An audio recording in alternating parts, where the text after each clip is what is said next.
ಎಲ್ಲರಿಗೂ ವೀರು ಕನ್ನಡ ಯೂಟ್ಯೂಬ್ ಚಾನೆಲ್ಗೆ ಆತ್ಮೀಯವಾದ ಸ್ವಾಗತ.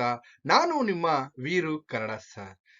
ಇನ್ನೂ ಕೂಡ ನನ್ನ ಚಾನೆಲ್ ಅನ್ನ ಸಬ್ಸ್ಕ್ರೈಬ್ ಮಾಡ್ಕೊಂಡಿಲ್ಲ ಅಂತಂದ್ರೆ ಸಬ್ಸ್ಕ್ರೈಬ್ ಮಾಡ್ಕೊಳ್ಳಿ ಅಂತ ಹೇಳ್ತಾ, ಈಗ ನೇರವಾಗಿ 4ನೇ ಸೆಮಿಸ್ಟರ್ BCom ವಿದ್ಯಾರ್ಥಿಗಳಿಗಾಗಿ ಎಲ್ ಗುಂಡಪ್ಪನವರು ಅನುವಾದ ಮಾಡಿರ್ತಕ್ಕಂತಹ ಟಾಲ್ಸ್ಟಾಯ್ನ ಕಥೆಗಳು ಅನ್ನುವಂತಹ ಅದರಲ್ಲಿ ಆಯ್ಕೆ ಮಾಡ್ಕೊಂಡಿರ್ತಕ್ಕಂತಹ ಒಂದು ಕತೆ ಅಂದ್ರೆ ಇಲ್ಲಿ ಇಲಿಯಾಸನ ಕಥೆಯ ಬಗ್ಗೆ ಇವತ್ತಿನ ತರಗತಿಯಲ್ಲಿ ನಾವು ಚರ್ಚೆಯನ್ನ ಮಾಡೋಣ ಅಂತ ಹೇಳ್ತಾ, ಈಗ ನೇರವಾಗಿ ನಾವು ಈ ಇಲಿಯಾಸನ ಕತೆ ಅದರಲ್ಲಿ ನೇರ ಆಶಯವನ್ನ ನಾವು ಗಮನಿಸ್ತಾ ಹೋಗೋಣ. ನೋಡಿ, ಈ ಕಥಾನಾಯಕನಾಗಿರ್ತಕ್ಕಂತಹ ಇಲಿಯಾಸನು ಅಪ್ಪನಿಂದ ಬಳುವಳಿಯಾಗಿ ಬಂದ ಅಲ್ಪ ಸ್ವಲ್ಪ ಆಸ್ತಿಯನ್ನ ದ್ವಿಗುಣಗೊಳಿಸಲು ಸದಾ ಇವನು ದುಡಿಮೆಯ ಮಾರ್ಗವನ್ನ ಹಿಡಿಯುತ್ತಾನೆ ಅಂತಕ್ಕಂಥದ್ದು. ಅಂದ್ರೆ ತಂದೆಯಿಂದ ಅಲ್ಪ ಸ್ವಲ್ಪ ಆಸ್ತಿ ಬಂದಿರುತ್ತೆ ಇಲಿಯಾಸನಿಗೆ, ಆದ್ರೆ ಅದನ್ನ ಇನ್ನೂ ಹೆಚ್ಚು ಮಾಡ್ಬೇಕು ಅಂತ ಹೇಳಿ ಸದಾ ದುಡಿಯುವಂತಹ ಒಂದು ಸಮಸಂಸ್ಕೃತಿಯನ್ನ ಬೆಳೆಸ್ಕೊಳ್ತಾನೆ ಅಂತಕ್ಕಂಥ ನಾವಿಲ್ಲಿ ಗಮನಿಸ್ತಾ ಹೋಗ್ಬೋದು. ಅವನ ಪರಿಶ್ರಮದ ಫಲವಾಗಿ ಕಾಲಕ್ರಮೇಣ ಇಲಿಯಾಸನು ಶ್ರೀಮಂತ ವ್ಯಕ್ತಿ ಆಗ್ತಾನೆ. ಹಾಗೇನೆ ಅವನನ್ನ ಕಂಡ ನೆರೆಹೊರೆಯ ಜನ ಆಶ್ಚರ್ಯಚಕಿತರಾಗ್ತಾರೆ, ಏನು ಇಷ್ಟು ಬೇಗ ಶ್ರೀಮಂತನಾದ್ನಲ್ಲ ಅಂತ ಹೇಳಿ. ಹಾಗೇನೆ ಎಲ್ಲೋ ಒಂದ್ ಕಡೆ ಆ ಕಾಲದ ಒಡೆತವೋ ಅಥವಾ ವಿಧಿಯ ಆಟವೋ ಎಂಬಂತೆ ಆತ ದುಡಿದು ಗಳಿಸಿರ್ತಕ್ಕಂತಹ ಸಕಲ ಸಂಪತ್ತನ್ನ ಕಳ್ಕೊಂಡು ಅವನ ನೆರೆಮನೆಯ ಈ ಮಹಮ್ಮದ್ ಶಾಹನ ಹತ್ತಿರ ಅಥವಾ ಅವನ ಬಳಿ ಹತ್ತಿರ ಈ ದಂಪತಿಗಳಿಬ್ರು ಕೂಡ ಇಲಿಯಾಸ ಮತ್ತು ಇಲಿಯಾಸನ ಹೆಂಡತಿ ದುಡಿಮೆಗೆ ಮಾಡಿಕೊಂಡು ಜೀವನವನ್ನ ಅಥವಾ ಬದುಕನ್ನು ನಡೆಸುವಂತಹ ಒಂದು ತೀರ್ಮಾನವನ್ನು ತೆಗೆದುಕೊಳ್ತಾರೆ. ಹಾಗೆ ಶ್ರೀಮಂತರಾಗಿದ್ದಾಗ ಸಿಗದ ಸುಖವನ್ನ ಹುಡುಕುವ ಕಾರ್ಯದಲ್ಲಿ ತೊಡಗುವುದೇ ಈ ಕಥೆಯ ಒಂದು ವಿಚಾರ ಅಂತಕ್ಕಂಥದ್ದು ಅಥವಾ ಈ ಕತೆ ನಿರೂಪಿಸುತ್ತದೆ. ನೋಡೋಣ ಹಾಗಾದ್ರೆ ಇಲಿಯಾಸ ಅವನ ಕುಟುಂಬ ಏನು, ಅವನು ಹೇಗಿದ್ದ ಅನ್ನೋದನ್ನ ಬಗ್ಗೆ ನಾವು ಇವತ್ತಿನ ತರಗತಿಯಲ್ಲಿ ಚರ್ಚೆನ ಮಾಡೋಣ.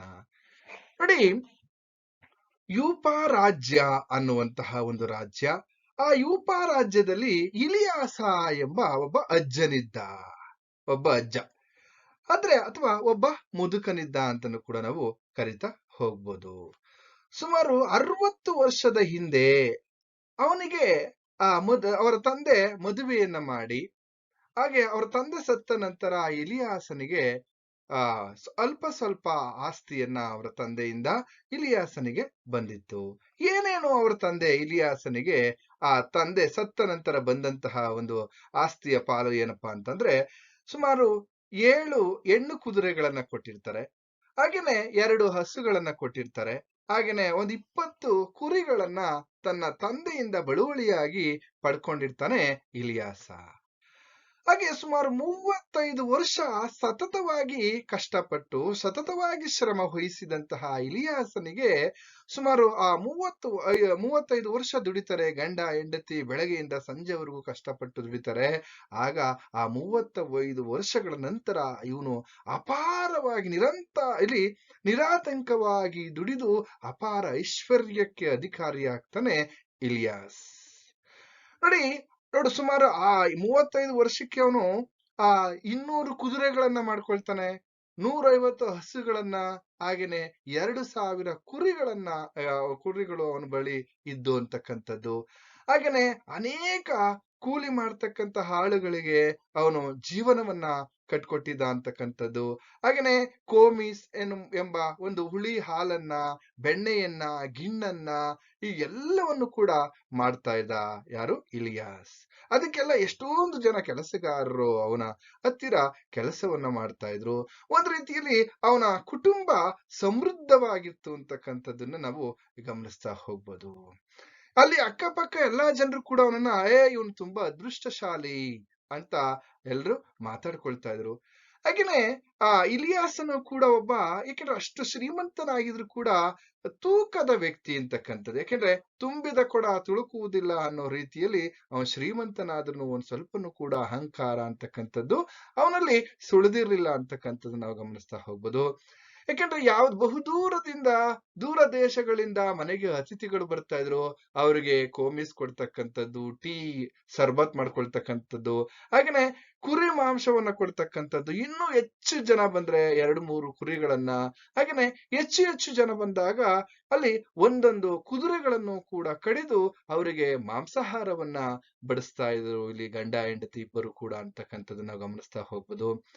ಹೀಗೆ ಈ ಇಲಿಯಾಸನ ಕುಟುಂಬದ ಪರಿಚಯವನ್ನು ನಾವು ಗಮನಿಸ್ಕೊಳ್ಳೋದಾದ್ರೆ, ನೋಡಿ, ಇಲಿಯಾಸನಿಗೆ 3 ಜನ ಮಕ್ಕಳು. ಆ 3 ಜನ ಮಕ್ಕಳಲ್ಲಿ ಇಲ್ಲಿ 2 ಗಂಡು ಮಕ್ಕಳು, ಒಬ್ಬಳು ಹೆಣ್ಣು ಮಗಳು. ಹಾಗೇನೆ ಅವನ ಹೆಂಡತಿ ಹೆಸರನ್ನು ನಾವು ಗಮನಿಸೋದಾದ್ರೆ ಇಲ್ಲಿ ಶಂಶೆ ಮಾಗಿ ಅಂತಕ್ಕಂತಹ ಇಲ್ಲಿ ಅವನ ಹೆಂಡತಿ ಹೆಸರು. ಇದಿಷ್ಟು ಅವನ ಕುಟುಂಬ. ಇದರಲ್ಲಿ ಒಬ್ಬ ಮಗ ಏನಪ್ಪಾ ಅಂತಂದ್ರೆ, ಒಂದ್ ಕಡೆ ಅವನು ಆ ಬಡವನಾಗಿದ್ದಾಗ ಎಲ್ರೂ ಕೂಡ ಆ ಮಕ್ಕಳೆಲ್ಲರೂ ಕೂಡ ಇವನ್ ಜೊತೆ ಕೆಲಸವನ್ನ ಮಾಡ್ತಾ ಇದ್ರು. ಆದ್ರೆ ಶ್ರೀಮಂತನಾದಂತ ಸಂದರ್ಭದಲ್ಲಿ ಆ ಮಕ್ಕಳಿಗೂ ಕೂಡ ಅವ್ರದೇ ಆದಂತಹ ಬದುಕು, ಸಂತೋಷದ ಒಂದು ವೈಭೋಗದ ಜೀವನವನ್ನ ನಡೆಸ್ತಾ ಇದ್ರು ಅಂತಕ್ಕಂಥದ್ದು, ಅಥವಾ ಒಂದು ಐಷಾರಾಮ್ಯವಾದಂತಹ ಜೀವನವನ್ನ ಅವ್ರ ಮಕ್ಕಳು ನಡೆಸುವಂತಹ ಒಂದು ಪ್ರವೃತ್ತಿಗೆ ಬಂದ್ಬಿಟ್ಟಿದ್ರು. ಒಬ್ಬ ಕುಡಿತವನ್ನ ಕಲಿತು, ಹಾಗೇನೆ ಇಲ್ಲೇನ್ ಮಾಡ್ತಾನೆ, ಒಬ್ಬ ಕುಡಿತವನ್ನ ಕಡಿತು ಹಿರಿಯವನು ಒಂದು ದುಂಬಿ ಜಗಳದಲ್ಲಿ ಕೊಲೆಯಾಗಿ ಹೋಗ್ತಾನೆ. ಹಾಗೆ ಕಿರಿಯವನು ಹೆಂಡತಿಯ ಮಾತನ್ನ ಕೇಳಿ ಹಠ ಬಿದ್ದು ತನ್ನ ಆಸ್ತಿಯಲ್ಲಿ ಪಾಲನ್ನು ತೆಗೆದುಕೊಂಡು ಎಲ್ಲೋ ದೂರದ ದೇಶಕ್ಕೆ ಹೊರಟೋಗ್ತಾನೆ. ಹಾಗೇನೆ ಅವನಿಗಿದ್ದಂತಹ ಒಬ್ಳು ಮಗಳು ಕೂಡ ಸಾವನ್ನಪ್ಪತಕ್ಕಂಥದ್ದನ್ನ ನಾವಿಲ್ಲಿ ಗಮನಿಸ್ತಾ ಹೋಗ್ಬೋದು. ಹಾಗಾದ್ರೆ ಈಗ ಗಂಡ ಹೆಂಡತಿ ಇಬ್ಬರನೇ, ಈ ಗಂಡ ಹೆಂಡತಿ ಇಬ್ಬರನೇ ತಮ್ಮ ಬದುಕನ್ನ ದುಡ್ತಾ ಇದ್ದಾರೆ. ತನ್ನ ಈ ದೂರ ಈಗ ಇನ್ನು ಉಳಿದಂತಹ ಒಬ್ಬ ಮಗನಿಗೆ ಅವನಿಗೂ ಕೂಡ ಒಂದು ಮನೆಯನ್ನ, ಹಾಗೇನೆ ಕೆಲವು ದನಕರುಗಳನ್ನ ಕೊಟ್ರು. ಕೊಟ್ಟಂತಹ ಸಂದರ್ಭದಲ್ಲಿ ಇವನಲ್ಲಿರ್ತಕ್ಕಂತಹ ಸಂಪತ್ತು ಕಡಿಮೆ ಆಯ್ತು. ಹಾಗೇನೆ ಎಲ್ಲೋ ಒಂದ್ ಕಡೆ ಅದರ ವಿಧಿಯ ಆಟವೋ ಅಥವಾ ಏನೋ ಎಂಬಂತೆ ಇಲಿಯಾಸನಿಗೆ, ಎಲ್ಲಿ ಇದೊಂದು ಪ್ರಶ್ನೆ ಕೇಳ್ತಾರೆ ನಿಮ್ಗೆ, ಇಲಿಯಾಸನಿಗೆ ಎದುರಾದಂತಹ ಸಂಕಟಗಳು ಯಾವುವು ಅಂತ, ಹೇಗೆ ಅವನ ಸಂಕಟ ಎದುರಾಯ್ತು ಅಂತಕ್ಕಂಥದ್ದು, ಅಥವಾ ಎದುರಾದಂತಹ ತೊಂದರೆಗಳು ಯಾವುವು, ಅಥವಾ ಹೇಗೆ ತನ್ನ ಸಂಪತ್ತನ್ನ ಕಳ್ಕೊಂಡ ಅನ್ನೋ ರೀತಿಯಲ್ಲಿ ಆ ಒಂದು ರೀತಿಯ ಪ್ರಶ್ನೆಗಳನ್ನ ನಿಮ್ಗೆ ಕೇಳ್ತಾರೆ. ನೋಡಿ, ಈಗ ಮಗನಿಗೆ ಕೆಲವೊಂದು ಇಲ್ಲಿ ಹಸುಗಳನ್ನ, ಹಾಗೇನೆ ಎಲ್ಲೋ ಒಂದ್ ಕಡೆ ಮನೆಯನ್ನ, ದನಕರುಗಳನ್ನೆಲ್ಲವನ್ನ ಕೊಟ್ಟ.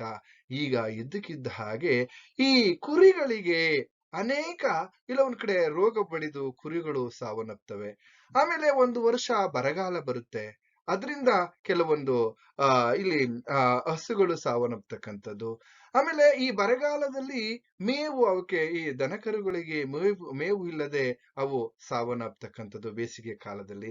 ಅದಾದ್ಮೇಲೆ ಇಲ್ಲಿ ಈ ಗಿರ್ಗೀಸ್ ಅನ್ನುವಂತಹ ಜನರು ಎಲ್ಲೋ ಒಂದ್ ಕಡೆ ಉತ್ತಮವಾಗಿರ್ತಕ್ಕಂತಹ ಕುದುರೆಗಳ ಹಿಂಡನ್ನ ಕತ್ಕೊಂಡು ಹೋಗ್ತಕ್ಕಂಥದ್ದು. ಹೀಗಾಗಿ ಇವನ ರಿಸೋರ್ಸ್ ಅಂದ್ರೆ ಇವನ ಸಂಪತ್ತೆಲ್ಲವೂ ಕೂಡ ವ್ಯಯವಾಯ್ತಾ ಹೋಯ್ತು ಅಂತಕ್ಕಂಥದ್ದು.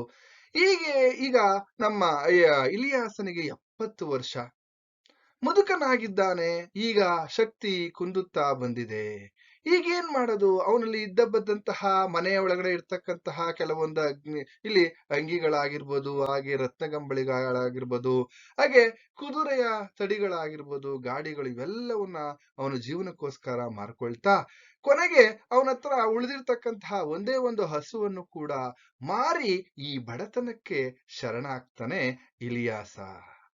ಇದೆಲ್ಲ ಆಯ್ತು. ತನ್ನ ಪರಿಸ್ಥಿತಿಯನ್ನ ನೆನಪಿಸ್ಕೊಂಡು ಎಲ್ಲೋ ಒಂದ್ ಕಡೆ ಆ ಮಟ್ಟಿಗೆ ಬದಲಾವಣೆ ಹೇಗಾಯ್ತು, ಹೇಗೆ ಶ್ರೀಮಂತನಾದನೋ ಅಷ್ಟು ಬೇಗ ಅವನು ಬಡವನು ಕೂಡ ಆಗೋಗ್ತಾನೆ. ಕೊನೆಗೆ ಹೊಟ್ಟೆಗಾಗಿ ಕೂಲಿ ಮಾಡುವಂತಹ ಒಂದು ಸಂದಿಗ್ಧ ಪರಿಸ್ಥಿತಿ ಇಲಿಯಾಸನಲ್ಲಿ ಮನೆ ಮಾಡುತ್ತೆ ಅಂತಕ್ಕಂಥದ್ದು. ಇಲಿಯಾಸನನ್ನ ಮತ್ತೆ ಇಲಿಯಾಸನ ಮಡದಿಯನ್ನ ಅಥವಾ ಈ ದಂಪತಿಗಳನ್ನ ಗಮನಿಸಿದಂತಹ ಮಹಮ್ಮದ್ ಶಾಹನಿಗೆ ಎಲ್ಲೋ ಒಂದ್ ಕಡೆ, ಅಯ್ಯೋ ಪಾಪ, ಹೇಗಿದೆ, ಇವ್ರಿಗೇನಾದ್ರೂ ಮಾಡಿ ನಾನು ಸಹಾಯವನ್ನ ಮಾಡ್ಬೇಕು ಅಂತ ಹೇಳಿ ನೆರೆಮನೆಯ ಮಹಮ್ಮದ್ ಶಾಹ ಏನ್ ಮಾಡ್ತಾನೆ, ಇವನಿಗೆ ಸಹಾಯವನ್ನ ಮಾಡ್ತಕ್ಕಂಥದ್ದು. ನೋಡು ಇಲಿಯಾಸ, ನೀನು ನಮ್ಮ ಮನೆಯಲ್ಲಿಯೇ ನೀವಿಬ್ರು ದಂಪತಿಗಳು ಯಾಕಿರ್ಬಾರ್ದು? ಯಾಕೆಂತಂದ್ರೆ ಇಲಿಯಾಸ, ನೀನು ನಿನ್ನ ಹೆಂಡತಿ ಇಲ್ಲಿ ನಮ್ಮ ಮನೆಗೆ ಬಂದು ಬಿಡಿ. ಬೇಸಿಗೆಯಲ್ಲಿ ನಮ್ಮ ಕಲ್ಲಂಗಡಿ, ಯಾಕೆಂದ್ರೆ ಇಲ್ಲಿ ಮಹಮ್ಮದ್ ಶಾಹ ಹೇಳ್ತಾ ಇದ್ದಾನೆ, ನೀವು ನಮ್ಮ ಮನೆಗೆ ಬಂದ್ಬಿಡಿ, ಬಂದು ಬೇಸಿಗೆಯಲ್ಲಿ ನಮ್ಮ ಕಲ್ಲಂಗಡಿ ತೋಟದಲ್ಲಿ ಕೈಲಾದಷ್ಟು ಕೆಲಸ ಮಾಡ್ಕೊಂಡು, ಹಾಗೇನೆ ಆ ಮತ್ತೆ ಬೇಸಿಗೆ ಕಾಲದಲ್ಲಿ ದನಕರುಗಳಿಗೆ ಮೇವು ಹಾಕೊಂಡು, ಹಾಗೆ ಇಲ್ಲಿ ನಿನ್ನ ಹೆಂಡತಿ ಇಲ್ಲಿ ಏನಪ್ಪಾ ಅಂದ್ರೆ ಶೆಮ್ ಶಾಮ್ ಆಗಿ ಏನ್ ಮಾಡ್ತಾಳೆ ಅಂದ್ರೆ ಕುದುರೆಯ ಹಾಲನ್ನ ಕರೆದು ಅಥವಾ ದನಕರುಗಳ ಹಾಲನ್ನ ಇಲ್ಲಿ ಕರೆದು ಅವಳು ಕೋಮಿಸ್ ಮಾಡಿದರೆ ಸಾಕು. ನಾವು ನಿನ್ನ ಹೊಟ್ಟೆ ಬಟ್ಟೆ ನಿನ್ನ ಯೋಗಕ್ಷೇಮದ ಬಗ್ಗೆ ಚಿಂತೆ ಬೇಡ, ನಾನ್ ನಿಮ್ಮನ್ನ ನೋಡ್ಕೊಳ್ತೀನಿ ಅಂತ ಮಹಮ್ಮದ್ ಶಾಹ ಹೇಳ್ತಕ್ಕಂಥದ್ದು. ಈ ಸರಿ ಇಲ್ಲಿ ಮಹಮ್ಮದ್ ಶಾಹನ ಸಲಹೆಯ ಮೇರೆಗೆ ಇವ್ರೇನ್ ಮಾಡಿದ್ರು, ಬಂದು ಅವನ ಮನೆಯಲ್ಲಿ ಕೆಲಸವನ್ನ ಮಾಡ್ತಾ ಇದ್ದಾನೆ. ಇಲ್ಲಿ ಮಹಮ್ಮದ್ ಶಾಹನನು ಕೂಡ ಅಷ್ಟು ಏನು ಶ್ರೀಮಂತನೂ ಅಲ್ಲ, ತೀರಾ ಬಡವನು ಅಲ್ಲ, ಒಂದು ಮಧ್ಯಮ ವರ್ಗದ ವ್ಯಕ್ತಿ. ತಕ್ಕ ಮಟ್ಟಿಗೆ ಅವನು ಕೂಡ ಶ್ರೀಮಂತ ವ್ಯಕ್ತಿ ಅಂತಾನೆ ನಾವಿಲ್ಲಿ ಹೇಳ್ಬೋದು. ಸರಿ, ಮುದುಕ ದಂಪತಿಗಳು ಒಂದು ಕಾಲದಲ್ಲಿ ತಾವೇ ಯಜಮಾನರಾಗಿದ್ದೋ ಏನು ಮಾಡಕ್ಕಾಗುತ್ತೆ ಅಂತ ಹೇಳಿ ಚಿಂತಿಸದೆ, ಆಗ ಅವರು ಸೋಮಾರಿಗಳಾಗಿರದೆ ಯಾವಾಗಲೂ ಕೂಡ ಕೈಲಾದಷ್ಟು ಕೆಲಸವನ್ನ ಮಹಮ್ಮದ್ ಶಾಹನ ಮನೆಯಲ್ಲಿ ಅವನ ಮನೆಯಲ್ಲಿ ಕೆಲಸವನ್ನ ಮಾಡ್ತಾ ಅವರು ಜೀವನವನ್ನ ನಡೆಸ್ತಾ ಇದ್ರು. ಹೀಗೆ ಒಂದೊಮ್ಮೆ ಮಹಮ್ಮದ್ ಶಾಹನ ಮನೆಗೆ ಅತಿಥಿಗಳು ಬರ್ತಾರೆ. ಇವನು ಮಹಮ್ಮದ್ ಶಾ ಮೊದಲೇ ಹೇಳಿದ ಹಾಗೆ ಮುಸ್ಲಿಂ ಧರ್ಮದ ವ್ಯಕ್ತಿ. ಹಾಗೇನೆ ಅಲ್ಲಿ ಒಬ್ರು ಮುಲ್ಲಾ ಅನ್ನುವಂತಂದ್ರೆ, ಈ ಮುಲ್ಲಾ ಅಂತ ಅಂದ್ರೆ ಏನಪ್ಪಾ ಅಂತಂದ್ರೆ ಇಸ್ಲಾಂ ಧರ್ಮದ ಧಾರ್ಮಿಕ ಮುಖಂಡ ಅಂತ ಹೇಳ್ಬೋದು, ಅಥವಾ ಪ್ರಾರ್ಥನೆಯನ್ನ ಬೋಧನೆ ಮಾಡ್ತಕ್ಕಂತಹ ವ್ಯಕ್ತಿ ಅಂತಾನು ಕೂಡ ನಾವು ಕರೀಬಹುದು. ಈಗ ಎಲ್ರು ಬಂದಿದ್ದಾಗ ಅಲ್ಲಿಗೆ ಮಹಮ್ಮದ್ ಶಾ ಮತ್ತೆ ಅವನ ಮಡದಿ ಅವರಿಗೆ ಇಲ್ಲಿ ಮಾಂಸಾಹಾರವನ್ನ ಮಾಡ್ಕೊಡ್ತಕ್ಕಂಥದ್ದು, ಕಾಫಿ ಟೀ ಕೋಮಿಸ್ ಮಾಡ್ಕೊಡ್ತಕ್ಕಂಥದ್ದು, ಇದು ಈ ಕಾರ್ಯವನ್ನ ಮಾಡ್ತಾ ಇದ್ರು. ಇದೆಲ್ಲ ಆದ್ಮೇಲೆ ಈ ಮಹಮ್ಮದ್ ಶಾ ಅಲ್ಲಿ ಬಂದಿರ್ತಕ್ಕಂತಹ ಅತಿಥಿಯನ್ನ ಕೇಳ್ತಾನೆ, ನೋಡಿ ಈಗ ತಾನೇ ನಿಮ್ಮ ಮುಂದೆ ಒಬ್ಬ ವ್ಯಕ್ತಿ ಹೋದ್ರಲ್ಲ ಅಜ್ಜ, ಅವರು ನೋಡಿದಿರಾ ನೀವೆಲ್ಲಾದ್ರೂ ಅಂತ. ಅವರು ಆಶ್ಚರ್ಯದಿಂದ ನೋಡ್ತಾರೆ. ನೋಡಿದಾಗ, ಹೌದು ನೋಡಿದ್ದೆ ಅಲ್ಲವೇ, ಇಲ್ಲೋ ನೋಡಿರ್ತಕ್ಕಂತಹ ಒಂದು ವಿಶೇಷ ನೋಡಿ, ಒಂದಾನೊಂದು ಕಾಲದಲ್ಲಿ ನಮ್ಮ ಪ್ರಾಂತ್ಯದಲ್ಲಿ ತುಂಬಾ ಪ್ರಸಿದ್ಧವಾಗಿರ್ತಕ್ಕಂತಹ ವ್ಯಕ್ತಿ ಇವರು ಇಲಿಯಾಸ ಅಂತ ಹೇಳಿ.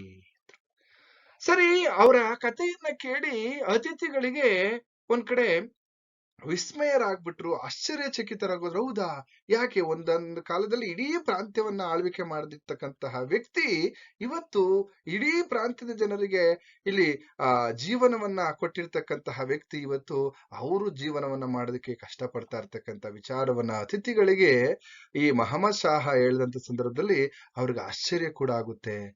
ಅದಾದ್ಮೇಲೆ ಕೊನೆಗೆ ಅಲ್ಲಿ ಇಬ್ಬರನ್ನು ಕರೀತಾರೆ, ಇಲಿಯಾಸ ಮತ್ತೆ ಅವರ ಮಡದಿಯನ್ನ ಕರೆದು, ಹೇಗೆ ನೀವು ಒಂದಾನೊಂದು ಕಾಲದಲ್ಲಿ ಶ್ರೀಮಂತರಾಗಿದ್ರಿ, ಈಗ ಇಲ್ಲಿ ಹೇಗೆ ಕೆಲಸವನ್ನ ಮಾಡ್ತಾ ಇದ್ದೀರಾ, ಇದರಿಂದ ನಿಮ್ಗೆ ಏನಾದ್ರೂ ಬೇಜಾರಾಗ್ತಾ ಇಲ್ವಾ, ನಿಮ್ಗೆ ನೋವು ಆಗ್ತಾ ಇಲ್ವಾ, ಅಂತಹ ಈ ರೀತಿ ಜೀವನ ನಡೆಸೋದಕ್ಕೆ ನಿಮ್ಗೆ ಕಷ್ಟವಾಗ್ತಾ ಇಲ್ವಾ ಅಂತ ಹೇಳಿ ಅತಿಥಿಗಳು ಅಲ್ಲಿ ಪ್ರಶ್ನೆಯನ್ನ ಮಾಡಿದಂತಹ ಸಂದರ್ಭದಲ್ಲಿ ಆಗ ಇಲಿಯಾಸ ಹೇಳ್ತಾನೆ, ನೋಡಿ ನನಗಿಂತ ನನ್ನ ಹೆಂಡತಿ ತುಂಬಾ ಬದುಕಿನ ಬಗ್ಗೆ ಚೆನ್ನಾಗಿ ಹೇಳ್ತಾಳೆ. ಯಾಕೆಂದ್ರೆ ಎಷ್ಟೇ ಆದ್ರೂ ಈ ಹೆಂಗಸರು ಮನಸ್ಸಿನಲ್ಲಿರೋದನ್ನೆಲ್ಲ ನಾಲಿಗೆಯ ಮೇಲೆ ಬಂದು ಬಿಡುತ್ತದೆ. ಹಾಗಾಗಿ ಪೂರ್ಣ ಸತ್ಯವನ್ನ ನನ್ನ ಹೆಂಡತಿ ಹೇಳ್ತಾಳೆ ನೋಡಿ. ಯಾಕೆಂದ್ರೆ ನಾವು ಶ್ರೀಮಂತರಾದಾಗ ಸುಖವಾಗಿದ್ವೋ, ಅಥವಾ ಈಗ ಮಹಮ್ಮದ್ ಶಾಹನ ಮನೆಯಲ್ಲಿ ಎಲ್ಲವನ್ನ ಕಳ್ಕೊಂಡು ಮಹಮ್ಮದ್ ಶಾಹನ ಮನೆಯಲ್ಲಿ ನಾವಿದ್ದೀವಿ, ಈಗ ಬಡವರಾಗಿ ನಾವು ಸುಖವಾಗಿದ್ದೀವ ಅಂತ ನನ್ನ ಹೆಂಡತಿ ನಿಮಗೆ ಉತ್ತರಿಸ್ತಾಳೆ, ಹೇಳ್ತಾಳೆ ಅಂತಕ್ಕಂಥದ್ದು. ಆಗ ಇಲ್ಲಿ ಈ ಇಲಿಯಾಸನ ಹೆಂಡತಿ ಹೇಳ್ತಾಳೆ ಏನಂತಂದ್ರೆ, ನಾನು ನನ್ನ ಗಂಡ ಸುಮಾರು 50 ವರ್ಷ ಸುಖವನ್ನ ಹುಡುಕ್ತಾ ಇದ್ದೋ, ಆದ್ರೆ ಸುಖ ಮಾತ್ರ ನಮ್ಗೆ ಸಿಗ್ಲೇ ಇಲ್ಲ. ಈಗ ಕಳೆದ 2 ವರ್ಷಗಳಿಂದ ನಾವು ನೆಮ್ಮದಿಯಾಗಿ ಇದ್ದೇವೆ. ನೋಡಿ, 50 ವರ್ಷದಿಂದ ನನ್ನ ಸುಖವನ್ನ ಕಾಣಲ್ಲ, ಶ್ರೀಮಂತರಾಗಿದ್ದೋ, ದುಡಿದೋ, ಆದ್ರೆ ಅವಾಗ ನಮ್ಗೆ ಸುಖ ಅನ್ನೋದು ಗೊತ್ತಾಗ್ಲಿಲ್ಲ. ಆದ್ರೆ ಈಗ 2 ವರ್ಷದಿಂದ ಮಹಮ್ಮದ್ ಶಾಹನ ಮನೆಯಲ್ಲಿ ನಾವು ದುಡಿತಾ ಇದೀವಲ್ಲ, 2 ವರ್ಷದಿಂದ, ಈಗ ನಾವು ನಿಜವಾಗ್ಲೂ ನಮ್ಗೆ ಸುಖ ಸಿಕ್ಕಿದೆ, ಈಗ ನಮಗೆ ನೆಮ್ಮದಿ ಸಿಕ್ಕಿದೆ ಬದುಕಿನಲ್ಲಿ ಅಂತಕ್ಕಂಥದ್ದು. ಅತಿಥಿಗಳಿಗೆ ಇನ್ನೂ ಆಶ್ಚರ್ಯ ಆಗೋಯ್ತು. ಒಂದ್ ಕಡೆ ಅತಿಥಿಗಳು ನಗ್ತಾ ಇದ್ದಾರೆ, ಅಯ್ಯೋ ದೇವ್ರೆ, ಇದೇನು ಈ ತರ ಹೇಳ್ತಾ ಇದಾರೆ ಅಂತ. ನಿಜವಾಗ್ಲೂ ನಾನು ಸತ್ಯವನ್ನ ಹೇಳ್ತಾ ಇದ್ದೀನಿ, ಇದು ಬದುಕಿನ ಸತ್ಯ ಅಂತಕ್ಕಂಥದ್ದು. ನಾನು ಹೇಳುತ್ತೇನೆ, ಧನಿಕರಾಗಿದ್ದಾಗ ಒಂದು ಗಳಿಗೆಯೂ ನಮಗೆ ಇಲ್ಲಿ ಮಾನಸಿಕವಾದಂತಹ ನೆಮ್ಮದಿ ಇರಲಿಲ್ಲ, ಶಾಂತಿ ಅನ್ನೋದೇ ನಮ್ಮಲ್ಲಿ ನೆಲೆಸಿರ್ಲಿಲ್ಲ. ನಾನು ನನ್ನ ಗಂಡ ಒಟ್ಟಿಗೆ ಕುಳಿತುಕೊಂಡು ಮಾತನಾಡುವ ಪ್ರಸಂಗಗಳು ಕೂಡ ಎದುರಾಗ್ತಾ ಇರಲಿಲ್ಲ.